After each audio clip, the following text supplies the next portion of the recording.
Assalamualaikum warahmatullahi wabarakatuh. Kami di sini dari kelompok 1 akan mempresentasikan mengenai analisa sistem informasi penjualan bahan bangunan pada TB Matrix Jatiwangi yang ada di Jatisari. Sebelumnya, perkenalkan nama saya Lailatul Badriah 12 18 15 25.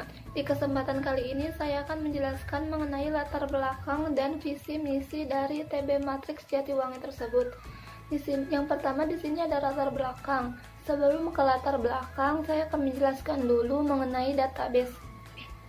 Jadi database adalah suatu kumpulan data yang saling berhubung yang disimpan secara bersama-sama pada suatu media tanpa mengatap satu sama lain, atau tidak perlu suatu kerangkapan data dengan cara tertentu sehingga mudah untuk digunakan atau ditampilkan kembali. Nah, di sini digunakannya database pada matriks CB Jaya ini yaitu untuk menyimpan bahan-bahan yang ready stock di toko sehingga tidak ada kerangkapan data yang ada sehingga tidak menimbulkan kesalahan pada suatu hari nanti. Nah, di sini ada latar belakang. Tujuan utama dari dibuatnya analisa sistem informasi penjualan bahan bangunan pada TB Matrix Jatiwangi yang ada di Jatisari yaitu untuk mempermudah masyarakat untuk mendapatkan bahan-bahan bangunan secara mudah dan murah yang tentunya sudah terkomputerisasi. Nah, di sini sistemnya sudah terkomputerisasi sehingga pelayanannya cukup memadai. Selanjutnya di sini ada visi dan misi dari TB Matrix Jaya tersebut. Di sini ada visi. Visinya jujur, bertanggung jawab, menjaga stabilitas untuk kelangsungan perusahaan. Nah, di sini setiap karyawan ataupun orang-orang yang terlibat di PT Matrix ini dituntut untuk mempunyai sikap yang jujur dan bertanggung jawab. Terus menjaga stabilitas dan kelangsungan perusahaannya. Yang selanjutnya ada misi.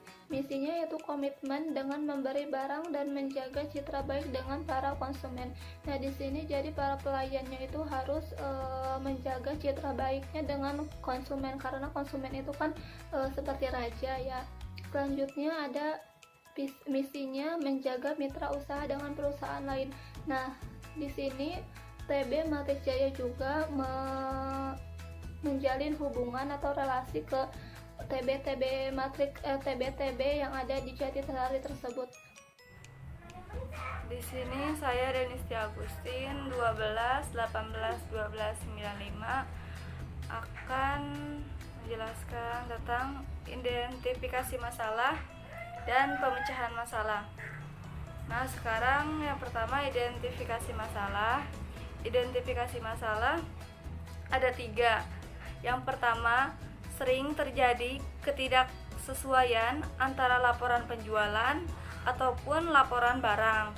Nah, yang kedua, sering terjadi kesalahan saat pengecekan persediaan barang. Yang ketiga, penggunaan sistem informasi dengan aplikasi berbasis data akan memudahkan dalam informasi transaksi jual bahan bangunan. Sekarang pemecahan masalah. Nah, pemecahan masalah juga ada 3. Yang pertama, penyimpangan arsip-arsip dokumen penting disimpan lebih rapi. Yang kedua, pembuatan duplikat dokumen nota penjualan. Dan yang ketiga, pengecekan dilakukan oleh 2 orang atau bisa lebih.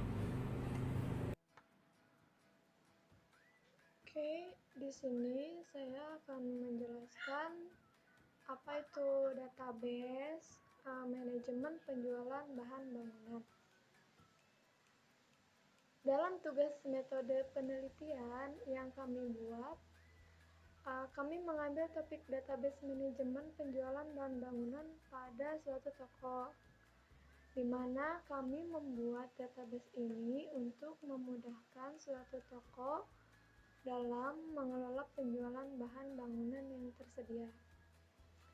Database adalah sekumpulan informasi yang tersimpan di komputer secara sistematis sehingga memudahkan untuk diakses oleh sebuah program komputer untuk memperoleh informasi data. Perangkat lunak akan memanggil query basis data atau juga disebut dengan DBMS. Penggunaan data database kini tidak hanya di dunia komputer, yaitu telah meluas di luar bidang komputer. Oke, saya juga akan menjelaskan apa itu ERD. ERD yaitu rancangan Entity Relational Diagram. ERD yaitu suatu bentuk diagram yang menjelaskan hubungan antar objek-objek data yang mempunyai hubungan antara relasi. ERD digunakan untuk menyusun struktur data, hubungan antar data, dan untuk menggambarkannya digunakan notasi, simbol, tribagan, dan lain-lainnya. Saya akan menjelaskan yang pertama yaitu pemesanan. Di pemesanan ini ada nomor pemesanan, tanggal pemesanan, kode barang, satuan, jumlahnya berapa, harganya berapa, sama total. Lalu kita melakukan nomor pemesanan, kode barang, terus lalu kita ke barang, di situ ada kode barang, nama barang, harga barang, stok barang, sama satuan. Misalnya kita telah memesan, kemudian pembayaran. Di situ ada terpecah menjadi nomor pesanan, tanggal pemesanan, terus total. Di sini ada jurnal, nomor jurnal, nomor pemesanan, kredit, debat, dan yang lainnya. Assalamualaikum warahmatullahi wabarakatuh. Di sini saya akan menjelaskan rancangan pembuka remisi IRS.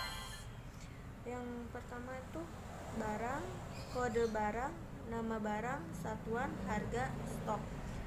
Yang kedua itu pemesanan, nomor pemesanan, tanggal pemesanan, kode barang, jumlah, satuan, harga, total. Yang ketiga itu ada jurnal, no pemesanan, tanggal pemesanan, debit atau kredit. Yang keempat, pembayaran, nomor pesanan, tanggal pemesanan, dan total.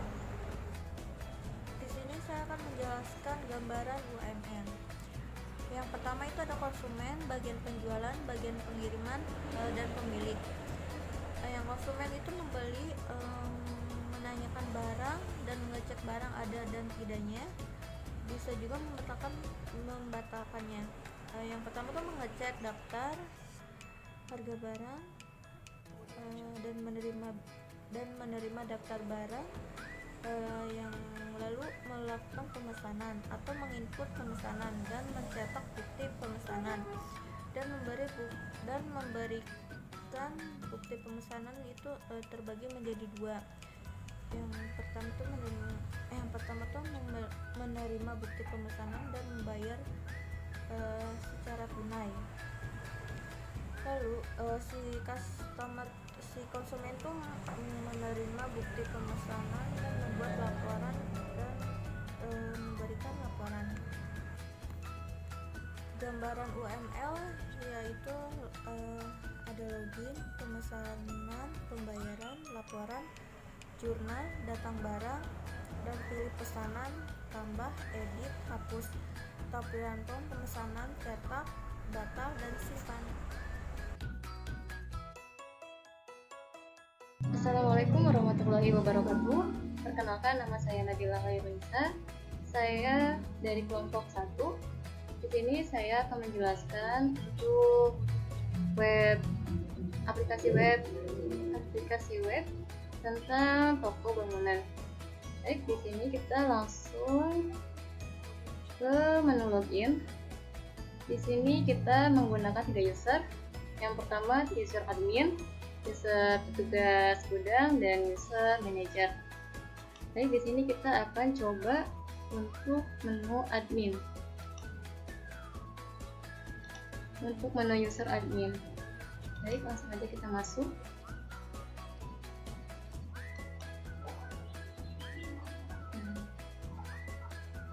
Di sini ada menu utama dari webnya, dari aplikasinya.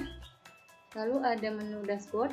Nah, untuk menu dashboard ini saya dan teman-teman saya baru membuat tampilan selamat datang saja. Lalu di sini ada data master.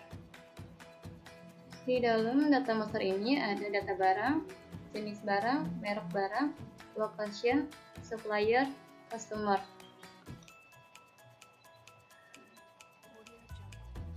Baik, saya akan menjelaskan untuk menu data barang terlebih dahulu. Di menu data master. Baik, di sini ada contohnya, contoh data barangnya. Nah, untuk create ini kita untuk membuat data barang. Di sini ada menu search. Nah, dimana untuk menu search ini untuk mencari data barang. Nah, untuk di sini total record ini adalah jumlah data barang. Di sini karena baru ada 3, jadi ditampilkannya total recordnya 3. Baik, langsung aja kita ke create.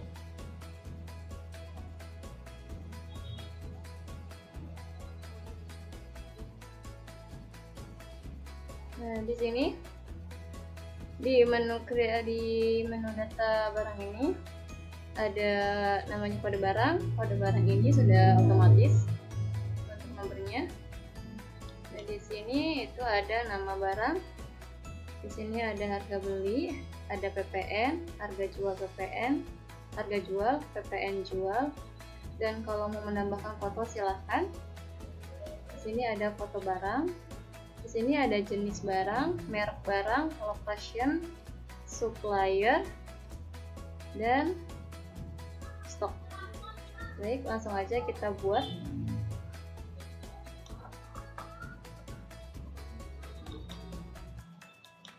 Misalkan nama barangnya itu cat.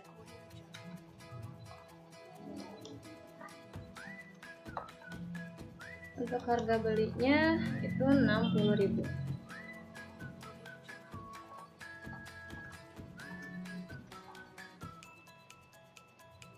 Untuk PPN-nya saya ambil 5% aja. Dan di sini harga jualnya 70.000. Harga PPN-nya pun sama, saya ambil 5% aja.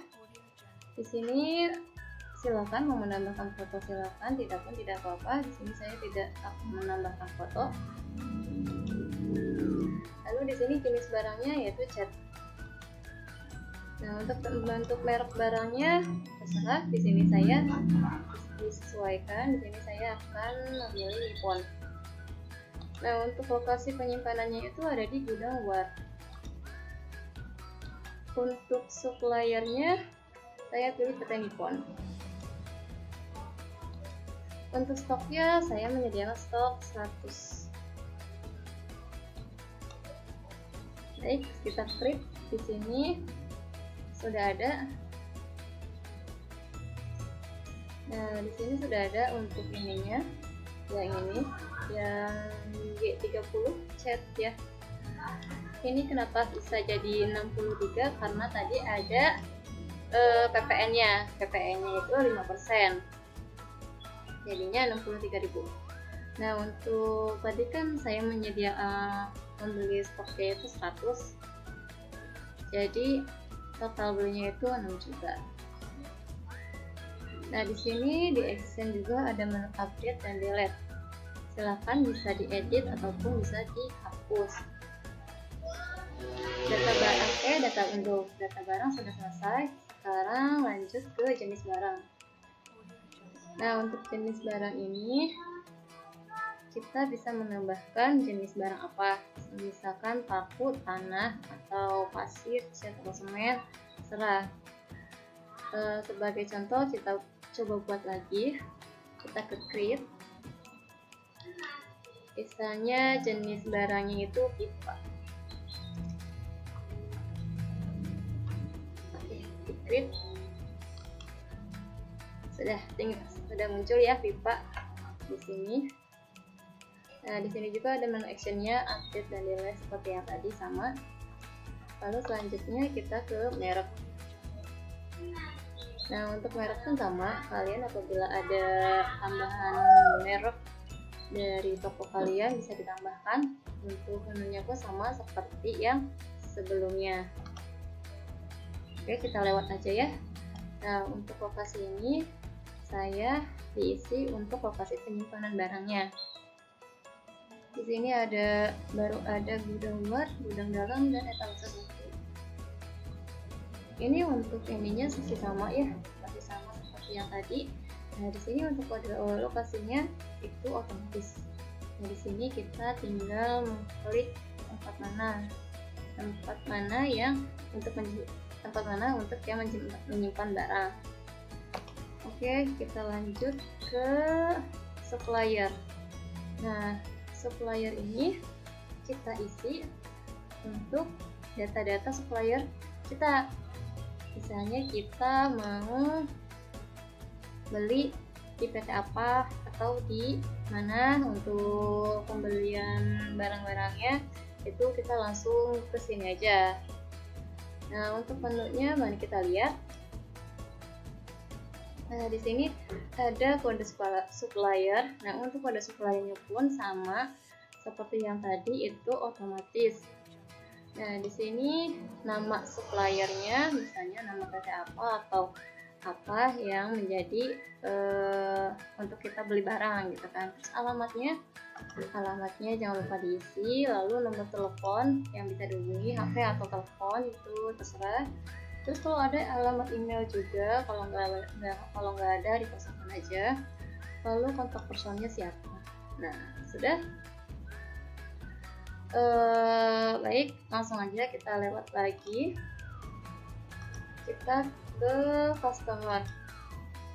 Nah, untuk di customer pun sama seperti ini ya untuk tampilannya. Customer berarti pelanggan kita. Nah, misalnya kita membuat untuk data pelanggan kita, di sini create. Di sini ada kode customer. Kode customernya ini sama, ini sudah otomatis ada. Nah, untuk nama customernya ini tinggal diisi aja nama customernya siapa, lalu alamatnya di mana, nomor telepon yang bisa dihubungi, lalu kalau ada alamat email, lalu kontak personnya siapa. Sama seperti menu supplier tadi. Nah, baik, langsung selanjutnya ke data transaksi. Untuk data transaksi di sini ada transaksi barang keluar. Nah, untuk data transaksi barang keluar ini adalah untuk barang kita yang keluar atau yang dijual. Contohnya, nah di sini kode pemesanannya pun sama otomatis ya. Di sini ada menu tambah pesanan, langsung aja ditambah pesanannya. Misalnya kita nambah barangnya apa yang keluar sama yang cat atau pasir. Nah, di sini langsung jumlahnya 53 atau 2 aja. Terus customernya tinggal dipilih customer siapa. Di sini saya pilih Skilan. Baik, kita langsung simpan.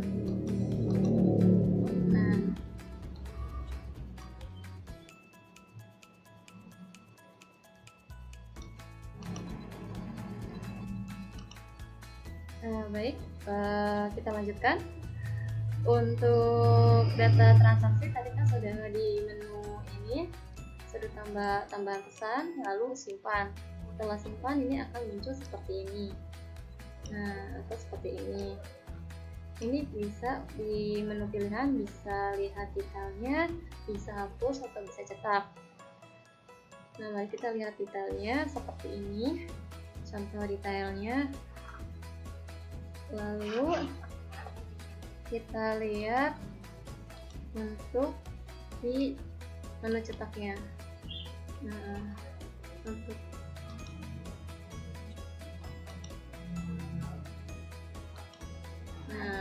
misalnya mau dicetak, itu dicetak aja, silahkan. Lalu berikutnya adalah purchase order. Nah, di sini kalau misalnya kita mau beli barang-barang kita yang sudah habis ke supplier kita, di sini kita tambahkan transaksi. Di sini sama seperti yang tadi, sama seperti transaksi barang keluar. Kita tambahkan pesanan. Misalnya kita tambahkan nama barangnya cat. Nah, di sini sudah ada otomatis ya, otomatis ada kode barangnya, stoknya, harganya berapa. Lalu yang jumlah dibelinya itu kita beli 5. Baik, langsung aja disimpan.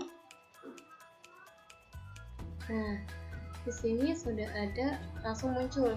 Di sini langsung muncul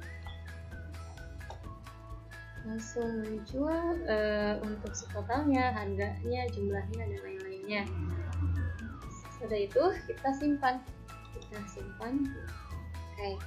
Nah, di sini sudah ada untuk datanya. Di sini kita bisa lihat detailnya, bisa hapus juga atau bisa cetak juga.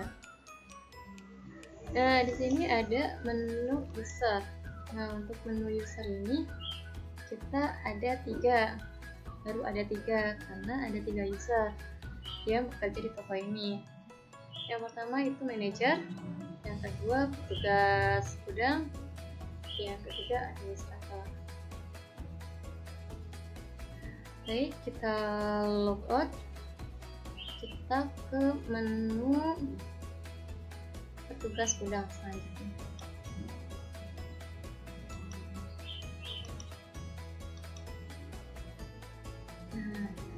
Baik, di sini sudah ada menu utama seperti biasa, seperti tadi, sama. Ada dashboard, menu dashboard di sini masih sama aja tampilannya. Untuk perbedaannya dari user, dari tampilan user admin tadi, di sini cuma ada data transaksi saja. Tidak ada data barang dan sebagainya. Nah, di sini sama seperti yang tadi, cuman ada bisa menampilkan data transaksi aja, yang petugas gudang ini dan purchase order, yang dimana sebelumnya saya sudah menjelaskan menu-menu di sini. Baik, selanjutnya kita kembali. Selanjutnya kita ke menu manager. Nah, di sini untuk menu manager ada data master seperti yang tadi di admin dan data transaksi. Semuanya sudah saya jelaskan sama dan sudah saya jelaskan pula di menu user admin. Nah, tapi di sini ada perbedaan dari si user admin tadi. Perbedaannya itu tidak ada menu manager atau menu user. Tadi kan di admin itu ada menu user, dimana kita bisa menambahkan user. Kalau di admin, kalau di manager ini tidak ada menu admin. Tidak ada menu user. Jadi tidak bisa menambahkan user. Jadi yang bisa menambahkan user adalah user admin. Baik. Di sini sudah selesai untuk aplikasi websitenya. Lalu untuk kesimpulannya,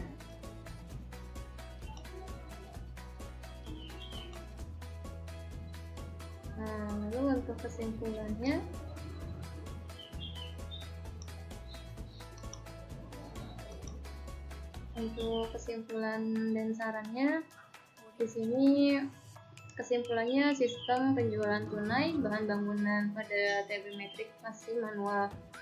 Ketidaksesuaian antara pengeluaran dan laporan penjualan dengan adanya sistem usulan yang telah kami buat diharapkan dapat membantu dalam mengatasi segala masalah yang ada pada toko bangunan matriks ini.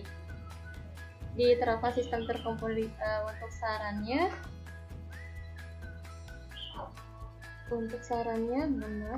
sarannya ini diterapkan sistem terkomputerisasi yang telah kami buat. Perlu dilakukan backup data secara berkala untuk mengantisipasi keadaan yang tidak diinginkan. Perlu adanya pelatihan dalam pemakaian sistem agar dapat menjalankan sistem yang baru. Faktor ketelitian diperlukan dalam menginputkan data dan diharapkan dapat menerapkan sistem yang kami buat untuk mempermudah serta memperlancar proses penjualan bahan bangunan pada matriks ini. Itu kesimpulan dan saran dari kami kelompok 1 untuk toko bangunan matriks. Baik, terima kasih sudah menonton video presentasi kami. Mohon maaf apabila ada kesalahan kata dari kelompok kami. Saya mewakili kelompok 1 minta maaf. Dan kami pamit. Assalamualaikum warahmatullahi wabarakatuh.